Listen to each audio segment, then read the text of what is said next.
Welcome, welcome, welcome. I am Fred Wellman, host of On the Line with VoteVets. We are live with breaking news as well as other things to discuss. It is a crazy Friday. It seems to be a new tradition here in the United States of America. On Fridays, crazy stuff happens. And here we are on a Friday with crazy stuffing.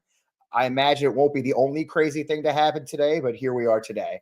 We want to go live, quickly talk to you about what happened today in the White House, as well as what's been happening all week as far as DOGE and the many cuts occurring to our Department of Defense, our VA, and the local folks who are dealing with it. We got a great show, and I'm going to tell you the truth. We had a great show planned already, and now we got an important show because of what happened today in the White House. Now, look, I've got a lot of clips to show you and a lot of crazy stuff that happened today, and bear with us. But if you haven't seen this already, I think it's important you see what happened today. And what was going on was that President Zelensky of Ukraine was supposed to visit the United States, and they've been working on a deal of mineral rights and weapons and security. And there's been a little bit of friction, a lot of friction, as a matter of fact, about what the Ukrainians want and what they're going to give as far as mineral deposit and others. I wonder what happened because the deal looked like it was set. The Ukraine parliament voted on it in a different kind of way, but a number of news stories came out this week talking about how that Trump, and this is where I think this come from, is that a story came out yesterday that the whole deal may be a really bad deal for Trump because the Ukrainian mineral deposits actually aren't really known. There are Soviet era estimates of what remains in Ukraine, but it's sort of unknown. And I saw the news story saying, oh, Trump probably got screwed. And I knew what was going to happen. And if you want to know what's going to happen, JJ, let's show this unbelievable clip of what happened. So leading up to this moment is they were talking, everything was fine apparently. And then Zelensky pushed back on the idea of a successful ceasefire.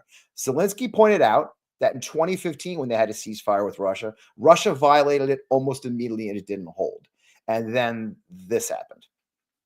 I'm talking about the kind of diplomacy that's going to end the destruction of your country. Yes, but if you are not Mr. President, with respect, I think it's disrespectful for you to come to the Oval Office and try to litigate this in front of the American media. Right now, you guys are going around and forcing conscripts to the front lines because you have manpower problems. You should be thanking the President for trying to bring an end to this conflict. Have you ever been to Ukraine that you say what problems we have?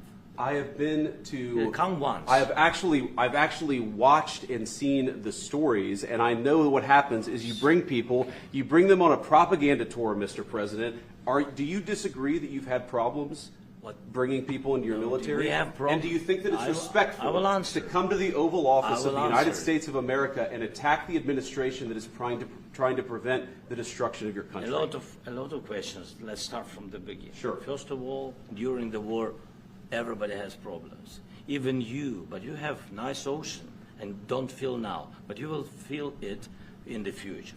God bless. You don't know that. God bless. You God bless. You will not have a war. Don't tell us what we're going to feel. We're trying to solve a problem. Don't tell us what we're going to feel. I'm not telling you. Because you're in no position to dictate that. That's Remember exactly this. I'm not You're in no position to dictate what we're going to feel. We're going to feel very good. You will feel influence. We're going to feel very good and very strong. You will feel influence. You're right now not in a very good position.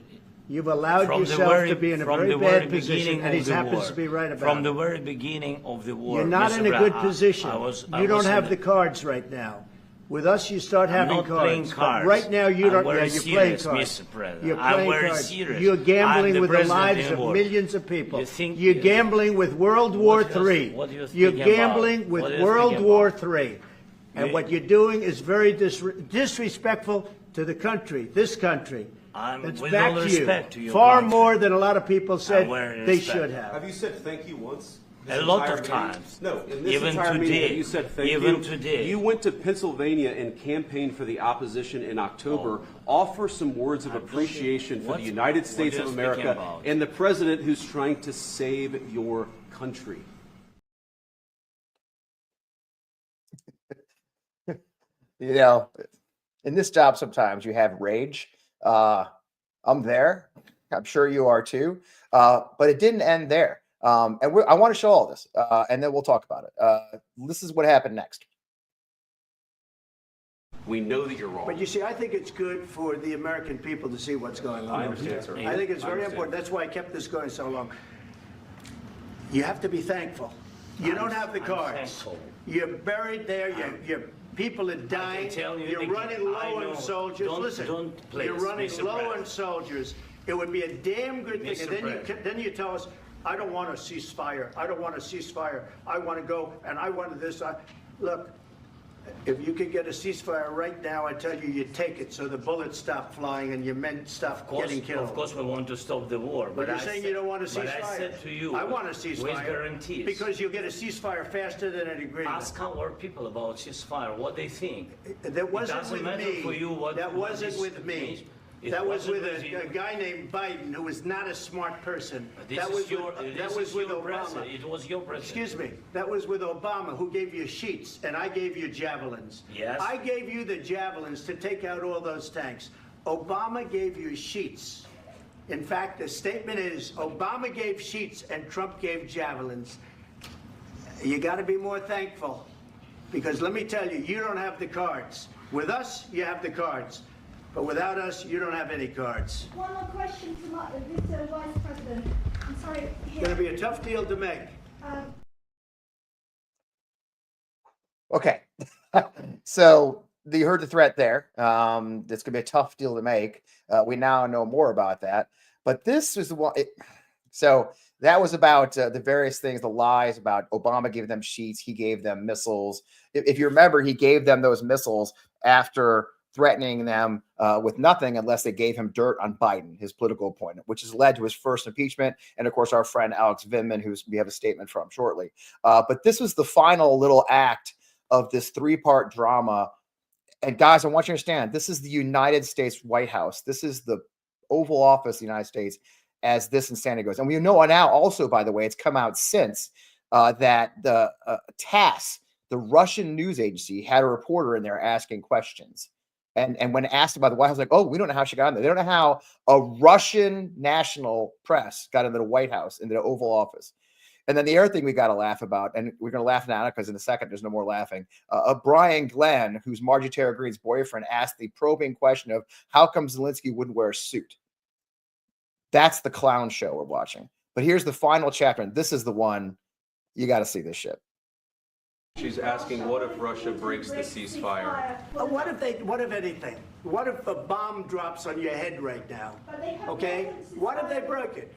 I don't know. They broke it with Biden because Biden, they didn't respect him. They didn't respect Obama. They respect me. Let me tell you, Putin went through a hell of a lot with me. He went through a phony witch hunt where they used him and Russia. Russia. You ever hear of that deal? That was a phony Hunter Biden, Joe Biden scam. Hillary Clinton, Shifty Adam Schiff. It was a Democrat scam. And he had to go through that. And he did go through it. We didn't end up in a war. And he went through it. He was accused of all that stuff. He had nothing to do with it. It came out of Hunter Biden's bathroom. It came out of Hunter Biden's bedroom. It was disgusting. And then they said, oh, the laptop from hell was made by Russia. The 51 agents. The whole thing was a scam. And he had to put up with that. He was being accused of all that stuff. All I can say is this. He might have broken deals with Obama and Bush, and he might have broken them with Biden. He did, maybe. Maybe he didn't. I don't know what happened. But he didn't break them with me. He wants to make a deal. I don't know if you can make a deal. The problem is I've empowered you to be a tough guy. And I don't think you'd be a tough guy without the United States. And your people are very brave. But you're either going to make a deal or we're out. And if we're out, you'll fight it out. I don't think it's going to be pretty, but you'll fight it out. But you don't have the cards. But once we sign that deal, you're in a much better position. But you're not acting at all thankful. And that's not a nice thing. I'll be honest, that's not a nice thing.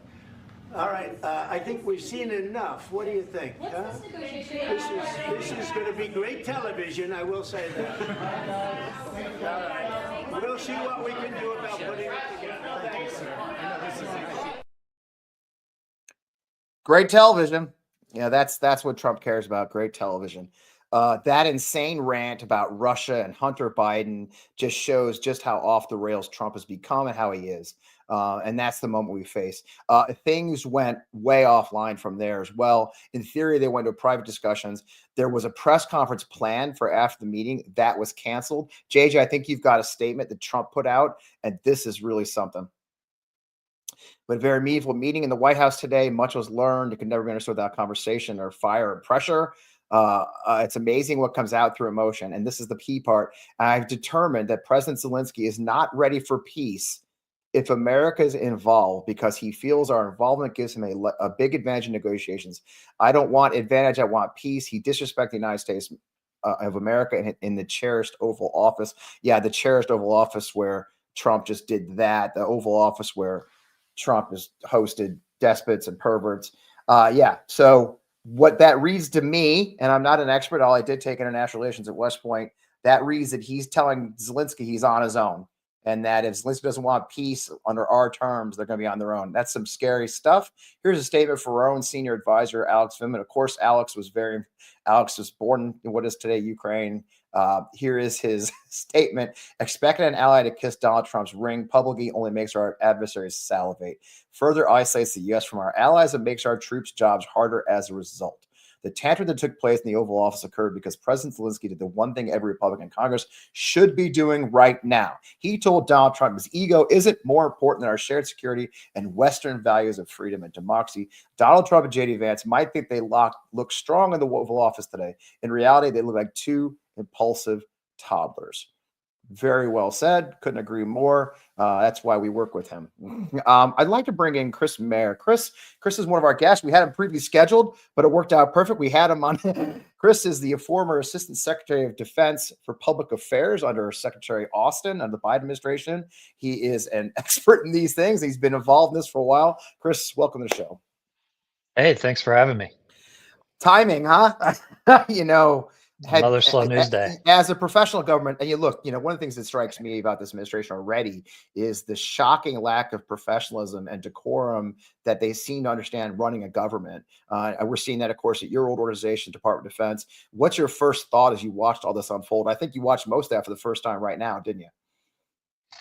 Yeah, I certainly caught a few clips before coming on, but I didn't see the whole thing front to back. It's embarrassing. This is the Oval Office of the White House for the President of the United States of America, and I think you touched on it. Vindman's statement touched on it, but it's always been clear that Donald Trump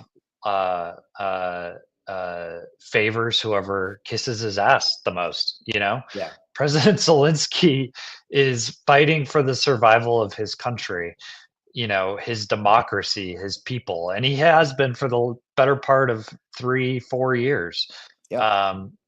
Donald, the only people I feel like I keep saying this with things this administration is doing, but the only people celebrating today are Vladimir Putin and the people of Russia.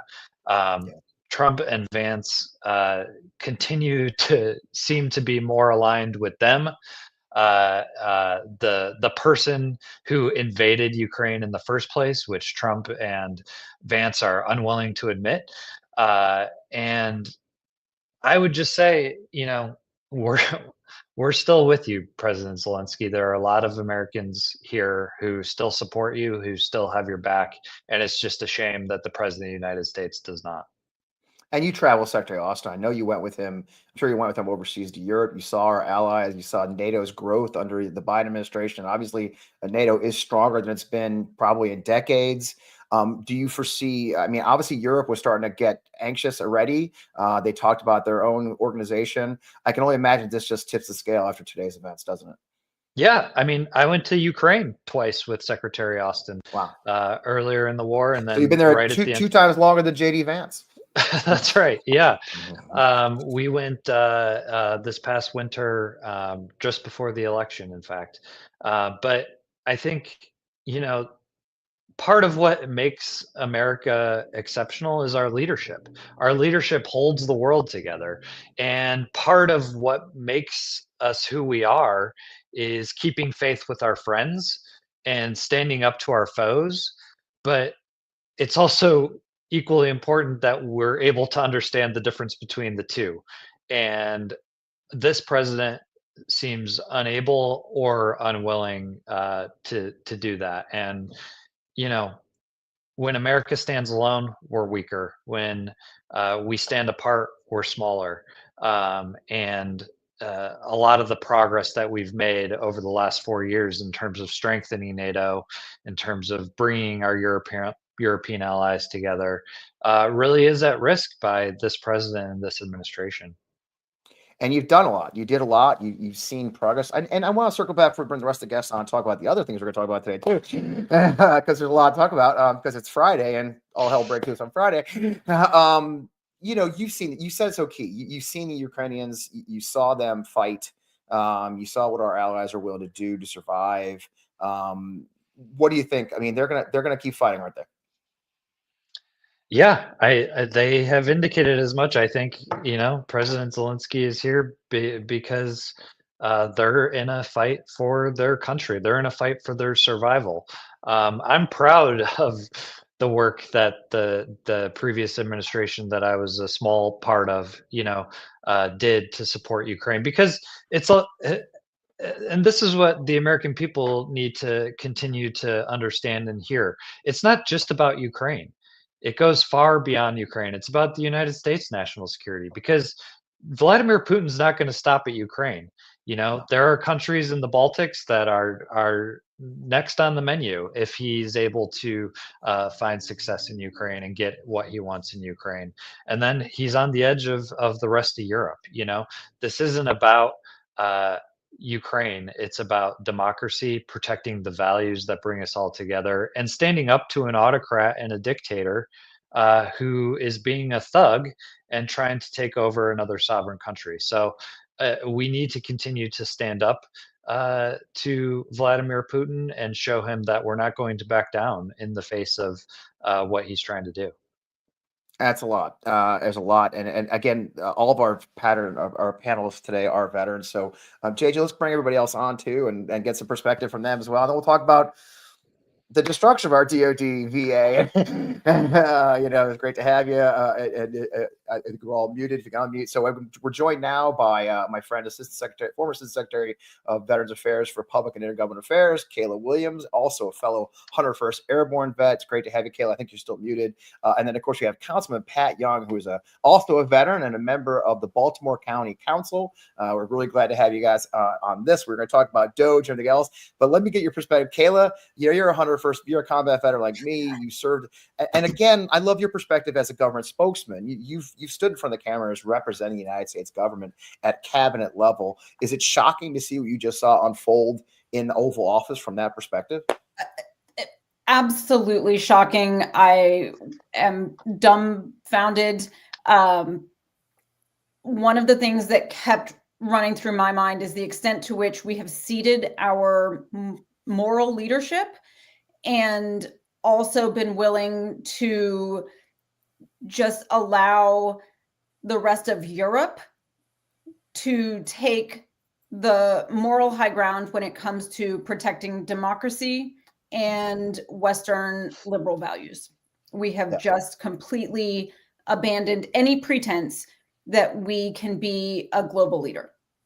Yeah, it's shocking to me. On my second tour in Iraq, I served with the joint one of the joint work headquarters, a multinational security transition command, and we were training the Iraqi security forces. And my hooch mate, who was one of our officers, our staff officer, was an Australian. I mean, our international allies have been by our side and through all of this, and it feels like we're kind of walking away from our allies like now in a way that I never dreamed of in my lifetime. It seems hard to believe, doesn't it? Absolutely. Allies who, as you point out, stood by us in the aftermath of 9/11 and were willing to put boots on the ground alongside us. And we are signaling that we cannot be trusted to do the same in return. Yeah. And Pat, you know, you are in Baltimore, in the shadow of Washington, D.C. Yeah. You know, I lived up there. Does it feel darker? I mean, you know, the shadow of Washington, D.C. seems to loom darker over Baltimore all of a sudden, doesn't it? How are you feeling? I mean, that's a very accurate way to put it. I mean, especially one being in the Baltimore area and for Maryland in general. Before I served on the council, I was in the Maryland General Assembly for 8 years. And anytime there's talk of a downturn or a shutdown, and even in the first administration when I was in the House of Delegates, the pullback from federal services, the pullback from providing the same sort of benefit and service to regular Americans affects Maryland exponentially more than other areas because of the federal services that we have in and around Baltimore, in and around Washington, D.C. We were already dealing with a budget shortfall to shore up at the state level, which also affects the local county level, before they started this DOGE attack on federal agencies and services. Some in Baltimore County, some in the region, and across the entire state. So we're feeling it, and it does feel dark, and a lot of uncertainty. It's causing consternation across the board here. Yeah, it is shocking. And Chris, I mean, you are watching this unfold. It's only been a month since they took power. I mean, today, one of our commenters mentioned the letter from 5 former secretaries of defense who stepped up. Just yesterday, criticized the firing of CQ Brown and the JAGs. We did a live last Friday about these firings. What's your thought on, man? You saw that go down. We were talking in the pre-show that one of the things we caught immediately was the lawyers. They fired the lawyers. What was as if three of us are former communicators in the military? I used to joke that me and the lawyer were best friends for a reason, because we were the bad news gang. I mean, were you shocked when you saw that second to last on the press release that the lawyers got fired too?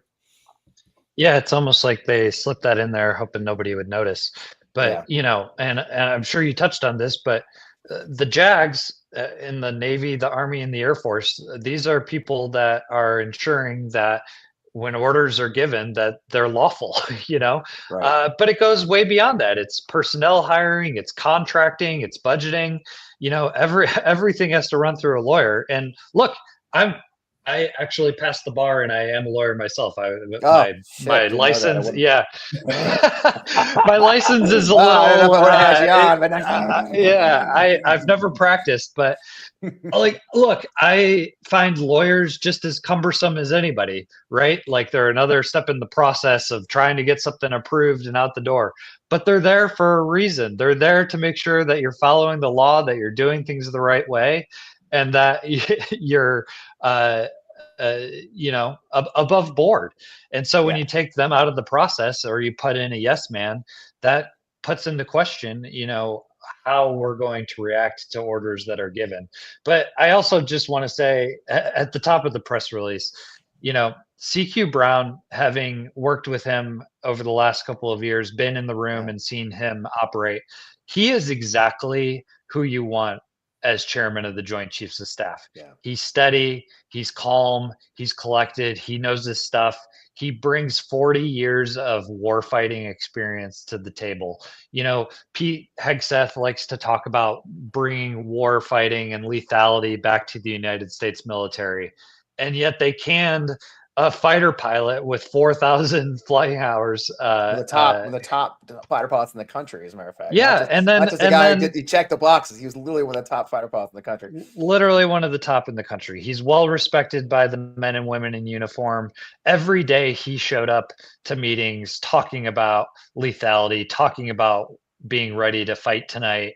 And fight and win our nation's wars if we should be called into them, but deterring them where we can.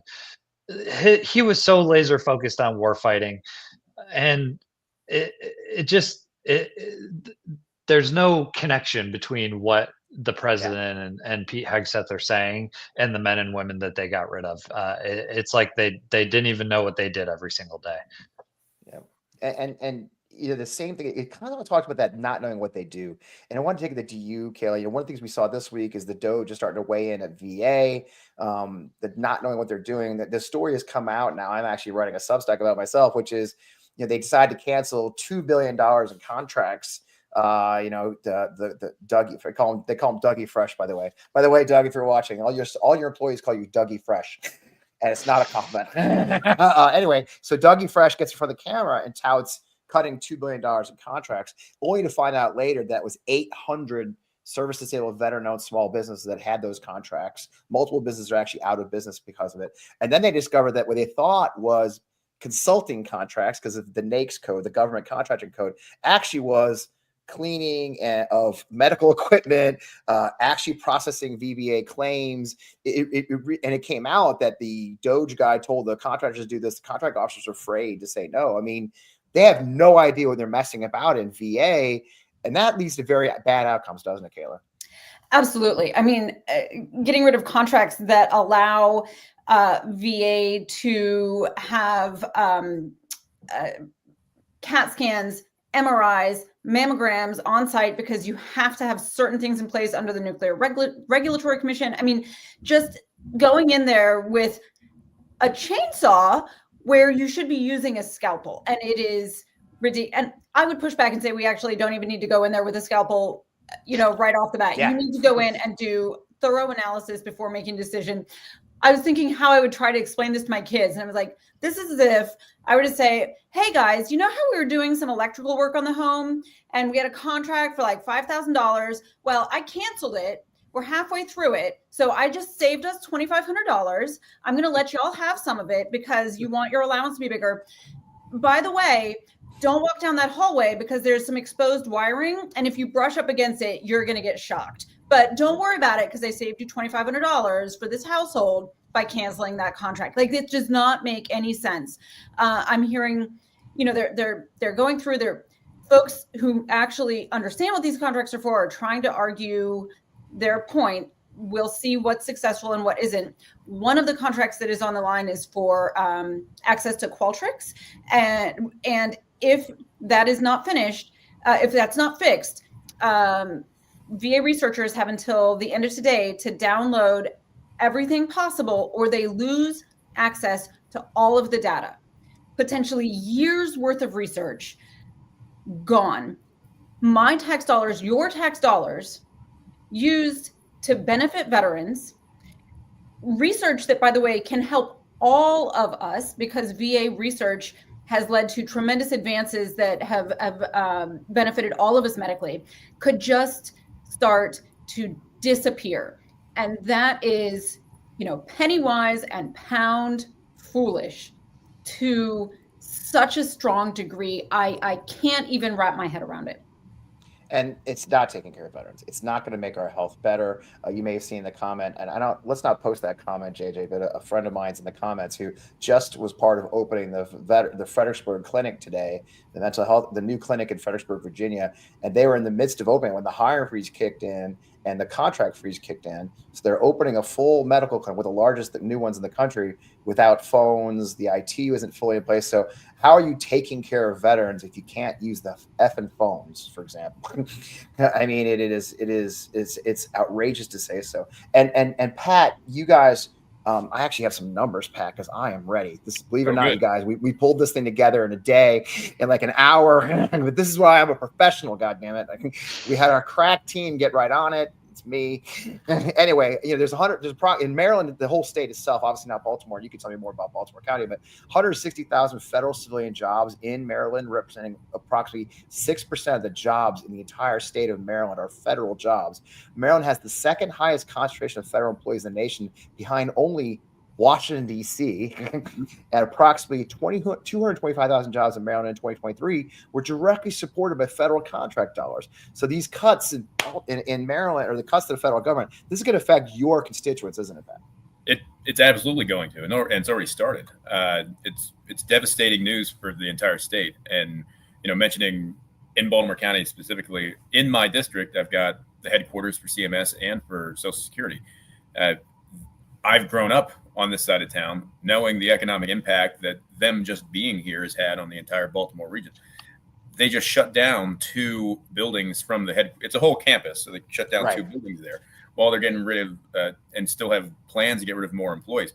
In Baltimore County, out of that 100,000, there's 36, close to 36,000 employees in Baltimore County that are categorized as federal workers.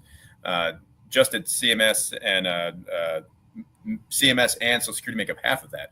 So you're talking about, these are regular folks. And I think this, you probably have the numbers as well, out of all federal employees, 30% of them are veterans. So you're not just talking about faceless, civilians, or this narrative that's been put out by, conservative talking heads that our federal workforce is just a bunch of drones that sit there and don't do any work. Like, they're providing quality service. And in this case, benefits that either veterans have earned or have been paid for through a system that Americans have been told to rely on and believe in, and then they're going to take care of them in their golden years, or they're just going to need as a safety net when they come up on hard times.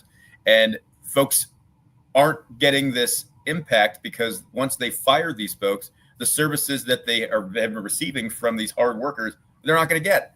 And then they're going to start feeling the pinch, not just vets, but everybody. So right. And yeah, sorry to cut you off. Yeah, I think they've estimated, matter of fact, Derek Tran, one of our vote vets candidates we supported, and Congressman, I think they've estimated some 6,000 veterans have already been laid off across the government. That's just a guess, of course, based on extrapolations. We don't know. And those cutoffs those layoffs are supposed to hit DOD next week, right, Chris? We're hearing something like, what's the fucking number? Pardon me, I got cussed. I'm sorry. What are the freaking numbers we're supposed to hear, Chris? Have you heard numbers they're talking about cutting of of DOD employees? I don't have it off the top of my head, but I mean, we're talking thousands and thousands of people, And who are they? I mean, I want to get some perspective, Chris, from you, because you were a federal civilian. When they want to say they're bureaucrats, they're nobodies. And Pat, I'm going to come back to you on this too. Who really are we talking about when we talk about firing these DOD bureaucrats that we're getting rid of? What do they do? Well, I like how they're talking about some of these people who are, quote unquote probationary. Yeah. Which makes it sound like, oh, we hired them, last week or just out of college, or, they just started. And so we're getting rid of them. No, these are actually, a lot of these people are people who have been promoted because they're doing a good job and they've been in their new jobs for less than a year. And so we're not just cutting like the new people who are doing new jobs that we could easily trim the fat on. We're cutting people who have proven themselves, who are doing a good job in the new jobs that they got because they've been promoted, and now we're just going to get rid of them. So to Kayla's point, like they're using an axe when they should be using a scalpel, or they should be not doing this at all. Should be adding people. I mean, honestly, we've tried desperately to recruit people, haven't we? Yeah, I mean, we're still in a recruiting crisis, which extends to the civilian population as well. I think, I don't personally believe this. Some people could very well believe that we could have a bit of a smaller federal government, right? Like, of course, nobody wants waste, fraud, and abuse, right? But the tact that they're using, they're just going at it without even thinking about it. They're just cutting wholesale departments and programs, and it's just all just so sad that they're not thinking about this in a rational, clear way to be effective in the cuts that they're making. They're just kind of just chopping at it and hoping for the best. And you see over and over and over examples of them having to reinstitute cuts that they had made and trying to hire people back to make sure that Ebola programs haven't been eliminated, Oops. Oops. Like, it's just crazy what we're talking about here. But in terms of the civilians at DOD, to get back to your original question, sorry, I went on a little tangent there, but that's what you're here for, man. Just rock on, man. You're talking about, I mean, civilians are everywhere in the United States military. They're making budget decisions. They're making personnel decisions. They're implementing policy. The stuff that we're talking about in Russia, Ukraine, they're the ones on the front line developing those policies and carrying them out. In public affairs that I was in charge of, we had civilians who helped execute on telling the military story at the Super Bowl or in film or to the media.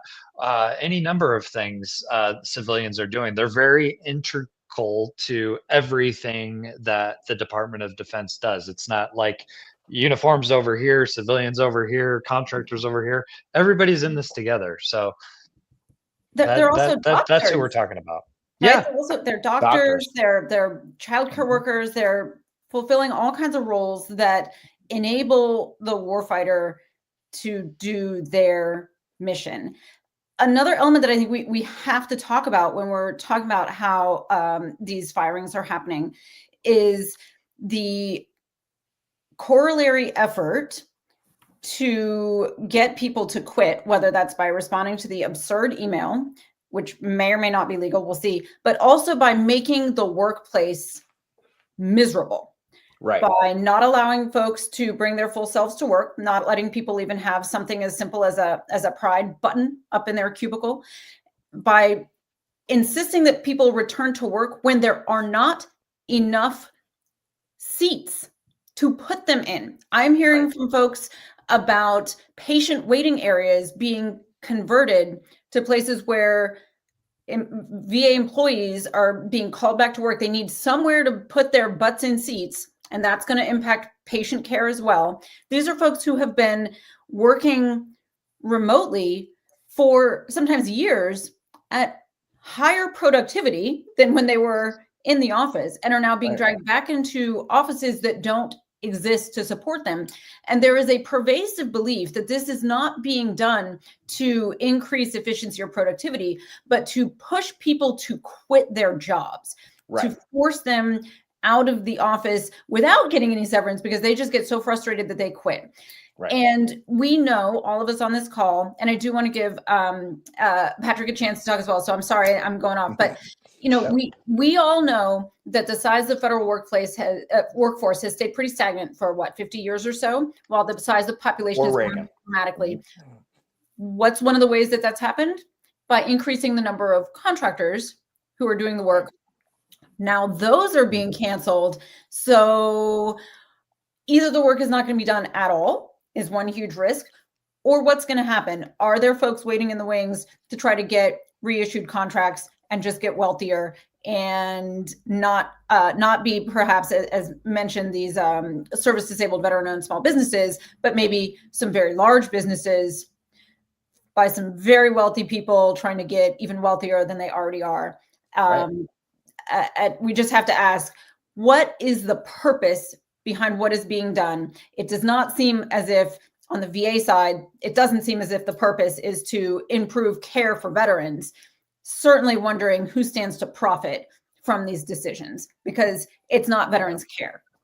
Yeah, and that goes to Pat, what we said earlier. I was circling back. You know, you talk about the same. I mean, at the same time they're calling these employees back from remote work, they're closing their offices. I mean, that's not a mistake, is it, Patrick? I mean, I'm sure you're hearing it from you. That's not an accident. That's to make it uncomfortable, isn't it? Not at all. And you're right. This is by design. I think this is also part of where we're trying to logically explain or trying to figure out a rationale here that like falls into the rationale is chaos. The rationale is chaos. Destruction is what they want, right? They want destruction. And then while you know, even privately, publicly having conversations about how could they do this? Like, we know exactly what, because they don't care. They don't care, and they believe that their supporters don't care either, until they start feeling the pinch, and then they'll adjust to it. I think, and if I could just also, you know, Kayla, you hit a point that I was thinking about in my head and took a note on it too. The civilian contractors, the number of civilian contractors and folks that we have been hiring, the government over time, has been a concerted effort to divest and shrink the federal workforce and civil service population. This has been something that they've been pushing for, and now we're here trying to, under the guise of trying to save money or more efficiency, arguably whether that actually does anything at the end of the day. And now they're trying to cut those jobs and cut those contracts when they were trying to do this from the beginning.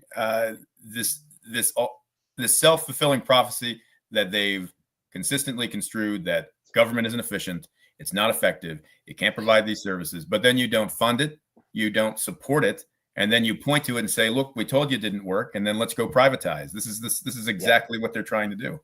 And this plays right into the...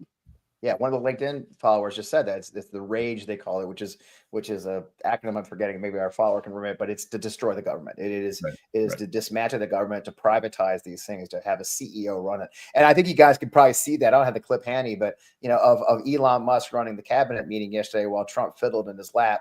You know, is the perfect example of what's going on. We have a CEO running the company while the board member just kind of does stupid shit like yell at guests. It is kind of remarkable. And Chris, you know, going back to, we were talking a little bit about the firing or something else, but another thing I want to talk, because I do have two former press secretaries on the show, is they're kind of freezing the press out now too, right? I mean, I was shocked. And for those who understand, the Pentagon's a hard place to get into. I know it seems hard to believe, but the Pentagon is one of the most secure buildings in the world. And you don't just saunter into the Pentagon and say hi, right? So the way they accommodated the media to get in and out was that they had permanent press offices in the building and badges. And then for those who didn't have the limited number of offices, they could hang out inside the press briefing room and get Wi-Fi, because also a building built in 1945 has shitty Wi-Fi, go figure. A concrete building that withstood an airplane running into it. So for those who understand, they actually changed out all the traditional, like CNN got kicked out, Washington Post got kicked out. They brought in freaking Breitbart and others. And then that's the final coup d'etat. They actually closed the press room when it's not in use. So they've basically shut out the media from even being able to like sniff about in the Pentagon now, haven't they? Yeah, the Pentagon is one of the few places that still has active press briefings. We have resident media, to your point, that are there every day. It's just baffling to me, having worked in public affairs, what they're doing to dismantle it and make it harder for these people to cover. Their explanation is, oh, we want to give new media kind of on a rotational basis, new opportunities. And so we got to kick out the New York Times to make room for, the New York Post. And we got to kick out NBC to make room for Newsmax or whatever. But here's the thing. The Pentagon's a freaking huge place. And you don't have to kick out the New York Times to make room for the New York Post. They could sit right next to each other. There's plenty of desk space for everybody. Right. It's a little different with the television stations. Folks like NBC have a little cubby, a little booth where they can go live from. And so what they've done through the new rulemaking that they've had is NBC can no longer go live from their little booth in the Pentagon. They can still go live from the Pentagon, but it's got to be outside or in pre-approved areas. And so dragging equipment back and forth if at all possible. Exactly. And to your point, they closed down the press briefing room except for when it's available for press briefings. They haven't had a press briefing since the new administration took over. But to your point, some of those smaller news organizations that don't have desk space use the Pentagon briefing room as sort of a filing area. They can access the Wi-Fi. They can file their stories there. It's convenient for them. They're doing everything in their power to make things inconvenient for members of the media. And that's when you have things to hide. And then it's just, and Kayla, under you, I believe, you guys actually started doing it. You kind of created a press pool at the VA, modeling the DOD, if I remember correctly. You were part of kind of setting that up. You guys had monthly briefings at the VA, which was new. You had almost a VA press pool the same way. I imagine that's been tossed right out of the building completely too, hasn't it? I don't know. Under Trump 1, the public affairs leadership said there is no VA press corps. I said, that's ridiculous. I know the journalists who cover VA and veterans issues consistently. So we did not have a dedicated space the way they have over at DOD, but we did start doing monthly press conferences. We had those live streamed. My goals when I came in were to ensure that the public affairs posture of the department was proactive, accountable, and transparent. And we worked really hard to make that happen. And, the context in which this is happening, what Chris described, what you're talking about, Fred, is one in which the news media is genuinely struggling around the country. We have a shrinking number of journalists who are able to make a living covering issues that are critical to our democracy and our communities nationwide.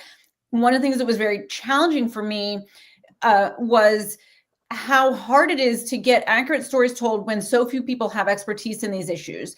And so you end up with coverage that doesn't have a lot of nuance, and some of the context gets lost. So if there's a crisis at VA, it gets major coverage, which is fine. Cover it, bring that accountability, but it never got put in the context of how does this compare to the civilian sector?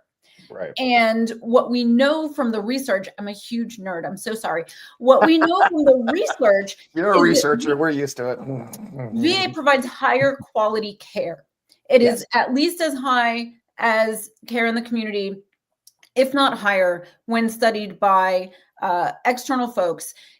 And so back to what Pat was talking about, it is an effort to make government fail and then be able to dismantle government. So we have at the Department of Veterans Affairs a stellar example of what government healthcare can look like. And I know folks don't like to talk about it and we get super mad if anything ever goes wrong, but I've gotten healthcare in a variety of settings. And yes, there are individual errors, but at the system level, VA provides higher quality, more evidence-based, more culturally competent care to a population that is older, poorer, and sicker. Yeah. And we have better outcomes. We should not take that away from veterans. We should be expanding that to more people. And one of the things that I am really struggling with, and is why I tried to correct myself when saying we should be using a scalpel.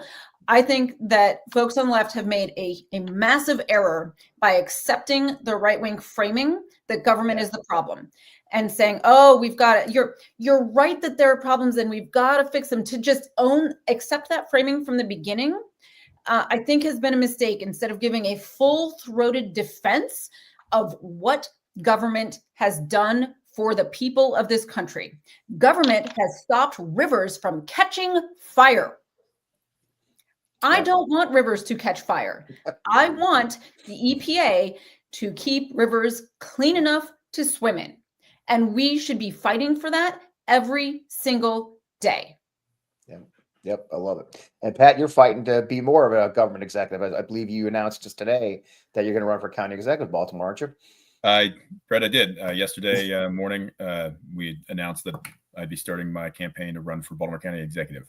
And in no small part, it had been planned, but especially after the November election and realizing that I have a role to play. There's so few vets that are including their voice in the political spectrum that it was time, it was needed. And I believe I have the network and capacity and record to, convince the rest of folks around Baltimore County that, I'm the right one to lead the charge here, especially going into these uncertain times that that everyone's about to experience. We're working our budgets now and what we can do proactively to try and make sure that we're making it easier for regular Marylanders, regular folks from Baltimore County. I mentioned this to you earlier too, but like when folks are saying, what can I do? It seems like it's this large issue. Like, I'm just one person. How can I get involved? I mean, we're actively trying to find folks to run for office, get involved in their school, run for school board, something small, trying to find veterans that already have skills, already have expertise that they can put to work in building the America that we fought for. And on my end and professionally, trying to find out how we can engage with the veteran community. We've already set up 3 resource fairs, pulling together local resources, state resources, nonprofits, and federal resources to come in and talk about if you're affected by any of the cuts related to the VA, if you're affected by any of the changes or cuts that are happening at Department of Social Security or CMS. This has been done in some other jurisdictions. We're doing 3 through the month of March, and they've been well attended in other jurisdictions. We expect the same thing because folks are scared. They're scared and they want to know that they're supported. And the resources we're bringing are mostly government resources. The government that they're telling you can't provide what you need is here to step up and make it easier or to connect you to a resource that you might be losing from some of these cuts or some of these actions that the federal government's taking. And that goes to what Kayla's saying, is that the government is here. I mean, you experienced it in Baltimore. I think I just read an article today or recently that the Port of Baltimore actually, we're coming up on a year since the collapse of the Key Bridge, yet they still had a record year in the port. That's some goddamn good government when you can take out the bridge that's the gateway to your port, but still have a record year. Right. And that was a coordination between federal, state, and local that got that done, right? And those were the people they're trying to fire, aren't they? They are, up 36%. The from last year, the volume, still with the disruption in the shipping lane, up 36% in productivity and things that came through that port. Thanks to I'll just make a plug too. Thank you to the mayor of Baltimore, Brandon Scott, and to our governor, Governor Wes Moore, who is a vet himself. Both and the county executive Johnny O, who's now a congressman from Baltimore County, worked their asses off. Once that, I love, Pat. One of the things I love is how often I'll be online, especially that hellhole that used to be called Twitter, and so many people are convinced there aren't any liberal veterans or veteran Democrat veteran candidates. You just ran through an entire chain of command in your state that is all veterans who are Democrats, and many of them were VoteFest supported candidates. Of course, Wes was, and we're a big fan of Wes Moore. I've known Wes for about a decade myself, and he represents us well, and handling for you will. Chris, I mean, what do you hear from the building, and what do you think's next as we kind of get towards the end of our conversation? Yeah, I mean, I think you mentioned the cuts that are on the way. I think even Donald Trump at the cabinet meeting yesterday hinted at removing some more 3- and 4-star generals. And so, it seems like more heads are on the chopping block. And, I just think it's ironic. These are, when you get to the 3, 4-star level, right? These are men and women who have been serving their country for the last 30 or 40 years. They didn't just all of a sudden become woke once Joe Biden became president. They didn't start serving their country because Bill Clinton or George Bush or Barack Obama or any of those people were president. They swore an oath to the Constitution, and they've gotten up every day, made tremendous sacrifices that many of us can only imagine making. Their families have made sacrifices that we can only imagine making every day in defense of the nation. Like, these men and women are not even hyperbole, American heroes, and we're kicking them to the curb because of politics. And I just think it's reprehensible, and it's just a real shame what's unfolding, and I think that there's more of it to come. I think what gives me pause also gives me hope in a lot of ways, that the men and women in uniform that show up to work every day are mission focused and are doing their best to tune out the noise and remain focused on the work at hand. I know that it's probably hard for a lot of these guys to do that, but and it doesn't excuse what's happening, certainly. But the men and women of the United States military are part of the most greatest lethal fighting force in the history of the world, and it's going to remain that way. And it's because of them, not because of the leadership at the top. And so that gives me a little bit of hope. Yeah. And it's funny, as you were talking, I was thinking to myself, I know that one of the JAGs that was fired was a class of 1989 from West Point, which is 2 years behind me. I joined under President Reagan. He joined under President Reagan. So the class of generals you're talking about, 3 and 4-star, joined under either Reagan or George Bush Sr. They literally joined under Rick. So it just kind of tells you that that myth that, a bunch of libtards, this is who we joined on when Reagan called us to service. I remember I was called to service. It was, I was that guy. I was that dorky kid from Missouri. I was like, oh, that sounds amazing. And I'll tell you, one of the last trips that Secretary Austin made was to West Point in November. And he gave a speech during lunch. And I was sitting at a table with, a number of 20-year-olds who were sort of the top of their class. And let me tell you, those 20-year-olds are some of the most impressive people that I've ever had the opportunity to be around, especially as I reflect on what I was like as a 20-year-old. They're just so impressive and mature and disciplined, and they know they have eyes on the target, and they are just ready and excited to serve their country. And that also gives me hope. There are a lot of good men and women in the next line coming down that are going to be here for years and decades to come.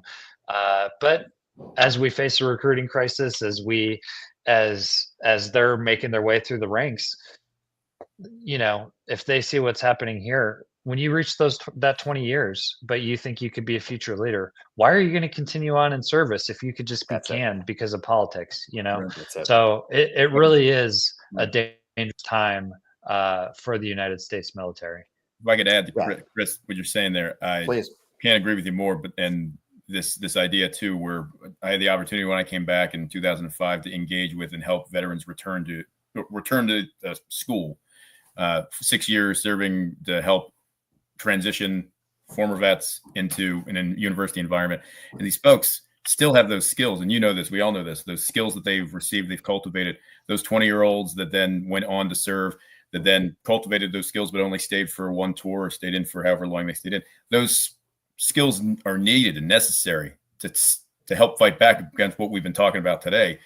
I would say even we're a humble bunch, right? I mean, for the most part, we talk about our service. We talk more about it too when we're around other vets, but it still resonates with the civilian community. It's having time in any branch of the military still has that weight of respect. We need to tell our story publicly, and we need to get involved at the local level, the state level, wherever we can. So when you have things like this, these mission-focused folks that recognize what a chain of command is, but also what it means to follow a mission, get to push back against folks that would try and dismantle democracy and dismantle our systems that provide services to everyone. So, yeah, Kayla? I just want to say one thing really quickly. And I want, in particular, right now, briefly, to address all the VA, DOD, and other federal employees who are watching right now. We see you.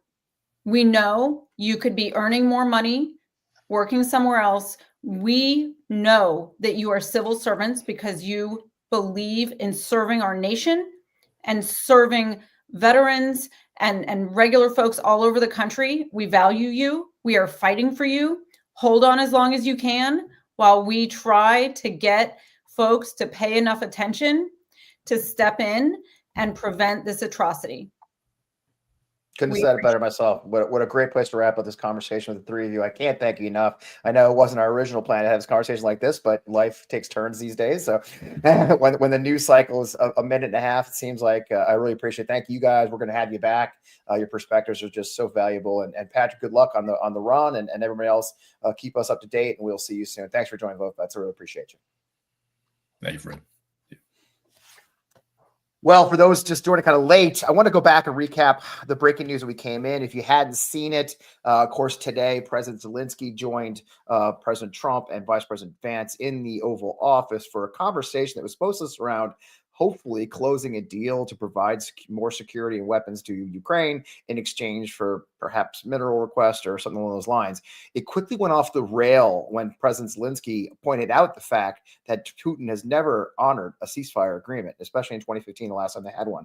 This led to, we won't show the videos again, a shouting match in the United States White House, the Oval Office, one of the most honored places in America for the most part. There have been moments, obviously, in history where it hasn't, but this is certainly not one of those great days. It was horrifying to watch and horrifying to unfold. For those who missed it, I want to show this statement from our senior advisor, Alex Vindman. If you know Alex Vindman, you know he has some experience with President Trump and President Zelensky, since he was on the call where Trump demanded that Zelensky provide dirt on President Biden. This is what Alex has to say, expecting that Trump expects an ally to kiss Donald Trump's ring publicly only makes our adversaries salivate, further isolates the U.S. from our allies, and makes our troops' jobs harder as a result. The tantrum that took place in the Oval Office occurred because President Zelensky did the one thing every Republican in Congress should be doing right now, and they aren't either way. He told Donald Trump that his ego isn't more important than our shared security and Western values of freedom and democracy. Donald Trump and J.D. Vance might think they look strong in the White House today in the Oval Office. In reality, they look like two impulsive toddlers. I wanted to repeat that because I enjoyed reading it so much. Again, Vote Vets, obviously, it takes a very strong position on this. We have been strong supporters of our allies in Ukraine in their fight for survival and for freedom and defending Europe as a whole and our Western democracy as stands. We all know for a fact Vladimir Putin has no intention of stopping it in Ukraine. If he can take Ukraine, he will keep going. He's got friends in Iran. He's got friends in North Korea already, North Korean troops fighting there. Why would he ever stop once we capitulate like this? It's terrifying what's being applied by Trump's statement. I think you can show Trump's statement if you have it, JJ. I don't know if you have it handy. Trump's statement is kind of terrifying. If you see the highlighted portion, it says, I have determined that President Zelensky is not ready for peace. Capital P for reasons I don't fucking understand. It's not ready for peace if America is involved. And what we are interpreting that to mean possibly is that he's saying that we're going to cut Ukraine off and allow them to flounder for themselves. That should terrify all of you and all of us. we need you to step up again. And there's a couple places you can help us step up with us. I'm going to give you 3 hot tips.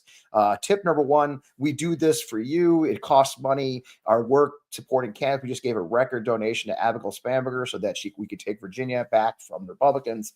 That's done by going to the donate button on our website at votevets.org. Votevets.org is a donate button right at the top. I'll be very grateful for you if you consider a donation as we do our work. Next to that is a take action button. It's a great chance to sign up into our database, start getting our emails and hear from us. And then the newest one I really want to talk about is our Doge tip line. And there's 2 ways to get to that. I believe it's dogetipline.com now, JJ, right? So if you go to literally dogetipline.com, we grab that URL. It's DOGETIPLINE, Doge tip line. If you've been fired, been affected by these fires, you know someone who has, you can also go to our website, votevets.org/DOGE-tip line. That's a great way. We are collecting those stories. We had a town hall yesterday. Actually, Councilman Young joined us for that too, where we had stories from some of these veterans who have lost their jobs because of outrageous behavior from Doge and Donald Trump. So if you've been affected, please send us your tips. We are gathering those stories. We are giving them to elected officials like Ruben Gallego and like Derek Tran and others so they can talk about them. They're finding constituents in their districts. We are here to help. We are taking this seriously. As Kayla said, we hear you at Vote Vets. We are organizing as fast as we can to fight back against these things. We were part of some of the lawsuits. Our sister organization was part of these lawsuits. The lawsuit today that said the fires were illegal because of the fake negative reporting on people's employment status. So there's a lot going on behind the scenes. We are in that fight with you. We appreciate you. In the meantime, the most important one of them all, because I am talking to you on social media, please like and share. Please go over to our YouTube channel. It's Vote Vets. We're so easy to find, y'all. Everything we do is at Vote Vets. We just make it simple. On YouTube, we are at Vote Vets as well. You can go there. I would very much appreciate you hit subscribe button on our YouTube channel to help us build those numbers. We're on Blue Sky at votevets.org. We're on Twitter still, everywhere we need to be. And I understand you actually joined us. Some of you may have joined us on Twitch as well today for the first time ever. So if you're on Twitch, welcome. If not, tell your friends that we are now on Twitch and we're broadcasting everywhere. We are not playing, folks. We're trying to get the word out to as many people as possible. Spread the word. Please follow us. We're in this fight together. We're in this fight for our United States national security, our veterans, and the world order. This is a fight for the survival of our democracy. We appreciate you being by our side as we do it. Again, I am Fred Wellman. This is called On the Line with Vote Vets. You found us. Come back and see more, and we'll see you next week.